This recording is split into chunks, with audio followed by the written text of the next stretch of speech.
There's a drawer. You know the one. A bullet journal filled in for 11 days. Blank after that. A Habitica login you can't remember the password to. An app still pulling a few dollars off your card every month for a streak you broke back in March. That's not a drawer of things you failed at. It's a crime scene, and everything in it died of the same 3 causes. By the end, you'll have the replacement. A feedback system that isn't a tracker. 1 object and 1 text. Nothing to break, and 1 thing to sit with. The team that built Lyft, one of the biggest habit apps of the last decade, out of Ev Williams' Obvious Corporation, the same offices that made Twitter and Medium, had millions of checkmarks to study. They looked at all of it and decided the checkmarks were the weakest part of the product. So they started tearing the tracking out. Why would the people who built the tracker decide tracking was the problem? Hold that. It's the autopsy. You know the pattern because you've run it 4 times with the same habit. Day 1 feels great. You buy the app or the notebook or both, and setting it up is its own little high. Days 2 through 6, you keep the chain alive. Then one Tuesday, you're tired. It's 6 a.m., you skip. Wednesday, you skip because Tuesday's already blank. By Friday, the whole thing is a monument to a week that went wrong, and you close it for good. Here's what should bother you. You didn't quit the habit that Tuesday. You quit the tracker. And the habit, which was never the same thing as the tracker, went down with it. 3 flaws did this. Same 3, every drawer. The first one hides in plain sight, and it's why your most organized friend fails at this too. Reason 1, the tracker becomes a second job, and you already have a job. Watch the bullet journal. Writer Carol, a digital product designer, built it to be fast. Dots and dashes, 30 seconds a day. Then the internet got hold of it. Search bullet journal now, and you'll see hand-lettered spreads, watercolor headers, whole Sunday afternoons spent building a layout for a habit that's gone by Thursday. That's your organized friend, by the way. They don't fail because they're careless. They fail because they're good at systems. So they build a gorgeous one, and the polish is the trap. Maintaining the tracker quietly becomes the real project, and the actual habit, the flossing, the push-ups, gets crowded out by the paperwork of recording that you did it. Every app does a smaller version of this. Open it, find the habit, tap it, maybe rate it 1 to 5, 10 seconds. But a habit you're building is by definition a thing you don't want to do yet. So you've bolted a second unwanted task onto the first. Now you need willpower for the push-ups and willpower to log the push-ups. The fix looks obvious. Make logging free.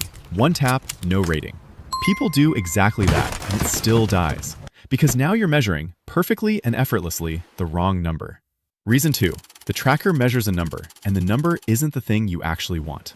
In 2012, Nike released the FuelBand, and to run it, they invented a currency called Nike Fuel. Not steps or calories, a proprietary point that blended your movement into 1 score. And people did what people always do with a score. They chased it. There were folks shaking the band, waving an arm at the dinner table, gaming the count to hit their daily number. The number climbed. Their fitness didn't. By 2014, Nike shut the FuelBand hardware team down. The economist Charles Goodhart gave us the warning back in the 70s. Once a number becomes the target, it stops being a good measure. The second your goal is the green checkmark, your brain optimizes for the checkmark, not for the life it was standing in for. So you get the 400-day meditation streak on a person who is no calmer. Because around day 40, it stopped being about calm and became about the streak. You get the reading log full of books skimmed to reach the last page. Your tracker can't tell whether you did the thing well or at all. It can only see whether you tapped the button. So the tap is what you start delivering. If that just reframed why your step count went up while nothing else changed, subscribe. I take one of these apart every week. 2 reasons down. Too much effort, wrong target. Fix both, and your frictionless, well-aimed tracker still ends up in the drawer. Because of the 3rd reason. And the 3rd reason is the one nobody tells you. Reason 3.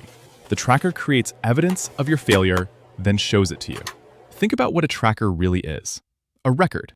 Succeed, and it stores a little green mark. Miss, and it doesn't go blank and forgiving.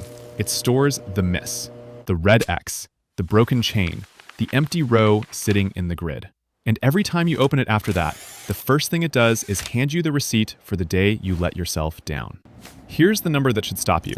For most people, it takes exactly 1 visible miss to end the whole thing. Not 3, not a bad month, 1. There's a name for the mechanism. Janet Polivy and Peter Herman, studying dieters, called it the what the hell effect. You break the rule once, say 1 cookie, and instead of shrugging and going on, you write off the entire project. What the hell? The streak's dead. Might as well quit. The diet becomes a binge. The habit becomes a blank month. Now put those 2 in 1 room. A tool whose whole job is to document your misses in permanent, visible ink. and a brain wired to abandon everything the moment a miss becomes visible. The tracker doesn't sit that fight out. It hands your brain the excuse. You built a machine to help you succeed, and its core feature, the record, is the exact thing that triggers the quit. That's why your most disciplined attempt still died.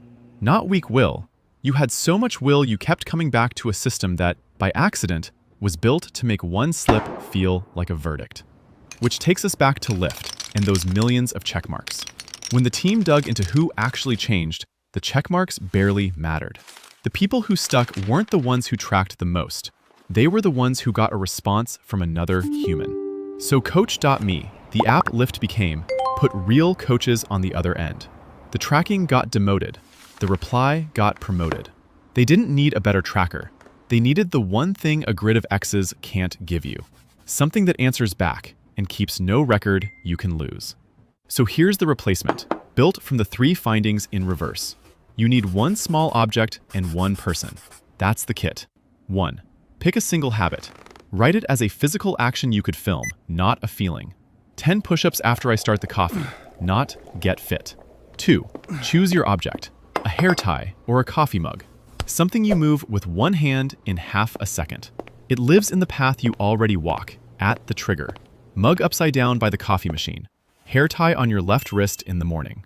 3. Doing the habit moves the object. Push-ups done, you turn the mug up.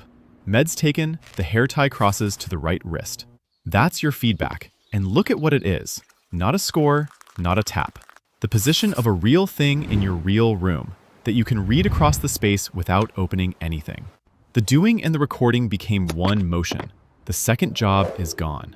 4. And this one kills the third reason. Every night, the object resets. Mug back upside down. Hair tie off. Tomorrow starts clean. No chain to break, no grid filling up with red. Miss a day and the object just sits there, and by morning it's reset, holding no grudge and no receipt. You can't open this system and get handed proof that you failed because it keeps proof of nothing. It only ever shows you today. 5. The reply. The part Lyft paid to learn. One person. You text them one word when the object moves. Done. Not a group, not an app. One human who sends a thumbs up back. That's the response the checkmark could never give you. And it costs a second. The whole thing fits in a breath. An object you move at the trigger and reset at night. And one person who hears the word done. No streak, no score, no drawer. Here's the part people get backwards, and I want you to argue with me below. You never lacked discipline. You had so much of it you kept crawling back to tools designed to make you feel like you failed. So tell me, the one habit you've restarted the most times, what is it? And what's the number? I've watched people type 12 and mean it. Go back to the drawer. The bullet journal, blank after day 11. The app still charging you for a streak you broke in March. None of it was proof you can't hold a habit. It was proof those tools kept the receipts, and you couldn't bear to look. So tonight, one mug by the coffee machine, turned upside down. Nothing to break. If this found the flaw for you, the teardown sitting right next to it takes the same fix and breaks it against a different habit, the one you swore was pure willpower, and shows you the exact spot it collapses. It's already on your screen. Start it and subscribe, because a new autopsy goes up every week, and I'd like the next one to find you on its own.